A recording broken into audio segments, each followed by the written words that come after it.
लोग सोचते हैं कि औरत को जीतने के लिए बड़े वादे चाहिए, सुंदर बातें चाहिए, गिफ्ट्स, तारीफें। लेकिन ओशो कहते हैं, स्त्री को जीतने का रास्ता शब्दों से नहीं, एक भाव से खुलता है। और वह भाव, वह एक शब्द, मैं समझता हूं। लोग अक्सर यह मान लेते हैं कि किसी औरत के दिल तक पहुंचने के लिए बड़े वादे, सुंदर शब्द, महंगे तोहफे या लगातार तारीफें जरूरी हैं। उन्हें लगता है कि जितना ज्यादा वे बोलेंगे, उतनी जल्दी वह प्रभावित होगी। लेकिन सच तो यह है कि औरत का दिल शब्दों से नहीं खुलता। वह किसी प्रदर्शन से नहीं पिघलता। वह किसी चतुराई से नहीं जीता जाता। वह सिर्फ एक चीज से खुलता है, समझ से। ओशो कहते हैं, स्त्री को जीतने का रास्ता शब्दों में नहीं छुपा होता, वह एक भाव में छुपा होता है। और वह भाव सिर्फ एक वाक्य में उतर आता है, मैं समझता हूं। ये 3 शब्द जादू नहीं, लेकिन इनके भीतर एक गहरा मानवीय स्पर्श है। कभी किसी औरत से यह धीरे से कहना, मैं समझता हूं, और फिर उसके चेहरे को देखना। उसकी आंखों में कुछ हल्का सा पिघलता है, जैसे कोई लंबे समय से बंद दरवाजा धीरे से खुल गया हो। उसकी सांसें लंबी होने लगती हैं, कंधों की जकड़न ढीली पड़ जाती है, और चेहरे पर जो महीन सी कसावट थी, वह पल भर में पिघलने लगती है। क्योंकि उसके भीतर कहीं बहुत गहराई में वह एहसास रहता है कि कोई उसे सुनेगा नहीं। कोई उसे समझ नहीं पाएगा। कोई उसकी भावनाओं को उसकी कमजोरी समझ लेगा। और जब पहली बार कोई उसे बिना जज किए, बिना टोका-टाकी किए, बिना तर्क में उलझाए कहता है, मैं समझता हूं, तो यह उसे किसी बाहरी शब्द से नहीं बल्कि भीतर तक जाकर छू लेता है। ओशो अक्सर कहते हैं, स्त्री की भूख प्रेम से बड़ी है, समझ की। प्रेम उसे कई लोगों से मिला। ध्यान भी मिला। वादे भी मिले। पर जिसे समझने का वरदान मिला, वह उसके दिल के सबसे करीब चला गया। हर औरत अपने भीतर कुछ अनकहे बोझ लेकर चलती है, कुछ पुराने घाव, कुछ अटी हुई तकलीफें, कुछ ऐसी घटनाएं जिन्हें वह किसी को बताना नहीं चाहती। कई बार वह खुद भी नहीं जानती कि क्यों अंदर बेचैनी है, क्यों दिल भर आता है, क्यों वह चुप हो जाती है। पर वह चाहती है कि कोई उसे बिना पूछे समझ ले। कि कोई कहे, तुम जो महसूस कर रही हो, वह ठीक है। और मैं उसे समझता हूं। यह मैं समझता हूं सिर्फ एक वाक्य नहीं, यह एक पुल है, जहां 2 दिल बिना शब्दों के मिल जाते हैं। यह एक ऐसा आलिंगन है जिसमें शरीर नहीं, भावनाएं शामिल होती हैं। क्योंकि समझने का मतलब है उसके स्थान पर अपने आप को महसूस करना। उसके दिल की थकान को अपनी छाती में महसूस करना। उसके डर को बिना शब्दों के पढ़ लेना। उसके भीतर की परेशानियों को समझने की कोशिश करना, भले ही वह उन्हें बोल न पाई हो। ओशो कहते हैं, समझ प्रेम का सबसे ऊंचा रूप है।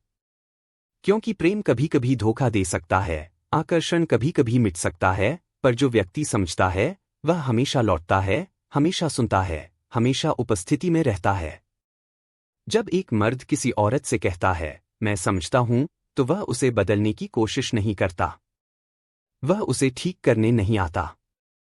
वह उसे सुधारने नहीं आता। वह केवल यह कहता है, तुम जैसी हो, वैसी ही ठीक हो। और बस यही एक वाक्य औरत के भीतर की सारी दीवारें गिरा देता है। क्योंकि औरत को सबसे ज्यादा चोट तब लगती है जब उसे जज किया जाता है। जब उसकी भावनाओं को ड्रामा कहा जाता है। जब उसकी आंखों के आंसुओं को ओवर रिएक्शन कहा जाता है। या उसकी चुप्पी को एटीट्यूड कहा जाता है। तभी वह बंद हो जाती है, खुद में सिमट जाती है। पर जब कोई बिना आलोचना किए, बिना व्याख्या दिए सिर्फ कहे, मैं समझता हूं, तो उसकी आत्मा खुल जाती है। वह किसी फूल की तरह धीरे धीरे खुलने लगती है, जैसे सूरज की पहली किरण उसके पंखुड़ियों को छू गई हो। मनोविज्ञान भी यही कहता है। औरत का भावनात्मक केंद्र तब खिलता है जब उसे समझने का एहसास मिलता है। तुम चाहे कितना भी प्रेम जताओ, चाहे कितने भी अच्छे शब्द बोलो, अगर तुम उसे महसूस नहीं करते, तो वह उसे दिल से नहीं सुनेगी। पर जब तुम एक पल के लिए भी बिना कहे उसकी बात सुन लेते हो, जब तुम उसकी आंखों में थकान पढ़ लेते हो, जब तुम उसके मौन को समझ लेते हो, तो वह यह स्वीकार कर लेती है कि तुम सिर्फ उसके पास नहीं हो, बल्कि उसके साथ हो। यह वही क्षण होता है जहां औरत का दिल जीता नहीं जाता। वह खुद को तुम्हारे हवाले कर देती है, क्योंकि उसके लिए समझ सबसे सुरक्षित घर होती है। ओशो कहते हैं, स्त्री को सच्चा प्रेम उसी क्षण महसूस होता है जब कोई उसे बदलने की कोशिश बंद कर देता है। और वही क्षण होता है जब वह अपने भीतर रखी सारी अनकही बातें, सारे रोके हुए आंसू, सारी दबी हुई भावनाएं खोल देती है। कई बार वह कुछ नहीं कहकर चुप हो जाती है, पर उसके भीतर तूफान होता है। वह चुप इसलिए नहीं होती कि उसे फर्क नहीं पड़ा। वह चुप इसलिए होती है क्योंकि उसे लगता है कि कोई समझेगा नहीं। और जब कोई सच में उसे समझ ले, तो वह वहीं ठहर जाती है, वही अपना घर बना लेती है।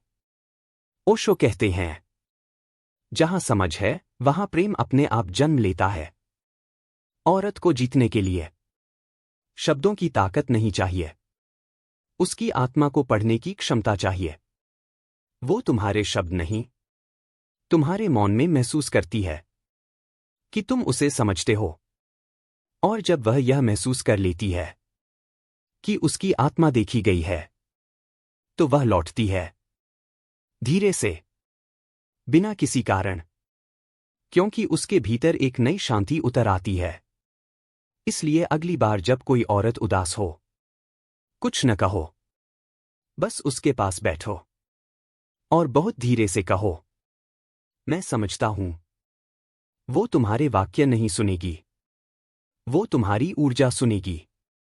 और अगर वह सच में सुनी गई, तो वह मुस्कुरा देगी, एक ऐसी मुस्कान जो पुराने घावों पर मरहम बन जाए। क्योंकि दुनिया में लाखों शब्द हैं, पर एक शब्द ऐसा है जो सब कुछ बदल देता है, मैं समझता हूं। और अब जब यह पूरी बात तुम्हारे भीतर कहीं धीरे धीरे उतर चुकी है, तो शायद तुमने महसूस किया होगा कि समझ कितनी साधारण लगने वाली पर कितनी दुर्लभ चीज है। हर कोई सुन लेता है, पर बहुत कम लोग सच में महसूस करते हैं। और किसी इंसान के लिए, खासकर एक औरत के लिए, इससे बड़ा उपहार कोई नहीं कि कोई उसकी अंदर की भाषा को पढ़ सके, वह भाषा जो शब्दों में नहीं, उसकी आंखों में, उसकी सांसों में, उसके मौन में लिखी होती है। अगर इस सफर को सुनते हुए तुम्हें कभी यह लगा हो कि किसी औरत की चुप्पी भी एक आवाज है, कि उसके कुछ नहीं में भी पूरा ब्रह्मांड छिपा होता है, कि उसका दिल तभी खुलता है जब उसे यह भरोसा होता है कि सामने वाला उसे जज नहीं करेगा, तो इस समझ को संभाल कर रखना। यही समझ रिश्तों को खूबसूरत बनाती है। कभी कभी एक ही भाव, मैं समझता हूं, किसी इंसान की पूरी दुनिया बदल सकता है। क्योंकि समझ में ही स्वीकार है, समझ में ही सुरक्षा है, समझ में ही प्रेम का सबसे साफ रूप है। अगर तुम चाहते हो कि जीवन में रिश्ते सिर्फ निभाए न जाए, बल्कि महसूस किए जाए, तो याद रखो कि किसी भी दिल तक पहुंचने का रास्ता शब्दों से नहीं, मौन की गर्माहट से खुलता है। अगर आज की इस बात ने तुम्हारे भीतर कोई हलचल पैदा की हो, किसी याद को जगाया हो, या यह एहसास दिलाया हो कि तुम्हारे जीवन में भी कोई ऐसा व्यक्ति था जिसे सिर्फ समझ की जरूरत थी, तो इस एहसास को आगे बढ़ाना। क्योंकि दुनिया को आज भी समझ की कमी है, पर दिलों में उसकी प्यास अब भी बाकी है। यहां रहने के लिए, यह यात्रा सुनने के लिए, और इस गहराई को अपने भीतर जगह देने के लिए धन्यवाद। अगली मुलाकात में हम फिर छुएंगे एक और एहसास, एक और परत, एक और सच, जो दिल से निकले और दिल तक पहुंचे।